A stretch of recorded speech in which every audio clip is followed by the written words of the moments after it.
Welcome everyone to the launch of our new On the Move campaign. Bon matin et bienvenue. I'd like to thank all of you for coming this morning on this beautiful day. My name is Aaron O'Carroll. I'm the Executive Director of the Secretariat for the Canadian Boreal Forest Agreement. We've got to do everything we can to protect Mother Earth and all those resources that are provided to us. So this agreement with industry can only come to a good end in my mind. I'm sure many of you are familiar, and indeed some of you are deeply familiar with the work of the CBFA. The agreement has brought together environmental organizations, forest companies, and others from across the country to work together for a sustainable future for the Canadian boreal forest and for the jobs and communities that rely on it. I believe the work being done under the CBFA helps to break down outmoded barriers. The paradigm of the environment versus the economy no longer applies. The On the Move campaign that we are announcing today will help us highlight achievements under the CBFA and set the stage for what we anticipate will be a busy year ahead. Let me begin by saying that the Royal Canadian Geographical Society is absolutely delighted to partner with the Canadian Boreal Forest Agreement on this tremendous campaign, On the Move, which we are launching this morning. As one of Canada's largest educational organizations, the Society is honored to be part of this pan-Canadian educational initiative, whose goal is to inform adults and to educate youth.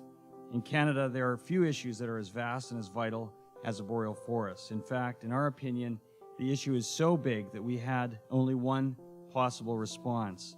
If we want Canadian students to engage with the great big boreal forest, then we need a great big traveling map. A giant map, in fact, the one you see in front of you this morning. The boreal forest and the far-sighted Canadian Boreal Forest Agreement are essential to the well-being of Canada and Canadians today and tomorrow. And the Royal Canadian Geographical Society is pleased and proud to be a partner in this significant educational initiative. First of all, I just want to ask all the kids, did you guys have fun playing in the boreal forest map? Very good. The IB Foundation has been working on forest conservation for about 20 years now. And historically, we were funding some science, we were funding some education, and then we began funding more work with environmental groups and environmental activists. And then we realized that we were sort of missing something in the work that we were doing, and we weren't achieving the kind of success that we wanted to achieve. And when we ended up working in our partnership with the Forest Products Association of Canada to create the Canadian Boreal Forest Agreement, we saw the possibility of making change at a much, much greater scale. And so for us, it's been an exciting, somewhat challenging, but great initiative just to see the way people are thinking differently, using science differently, working at a scale that we've never thought possible, working with local communities, working with First Nation communities across Canada. So for us, it's just a tremendous opportunity to be able to work with so many wonderful people across Canada. So I'd like to thank all of you for that, and end with Councillor Bernard's words that we really need to make this happen, and we think that it will happen. So thank you very much.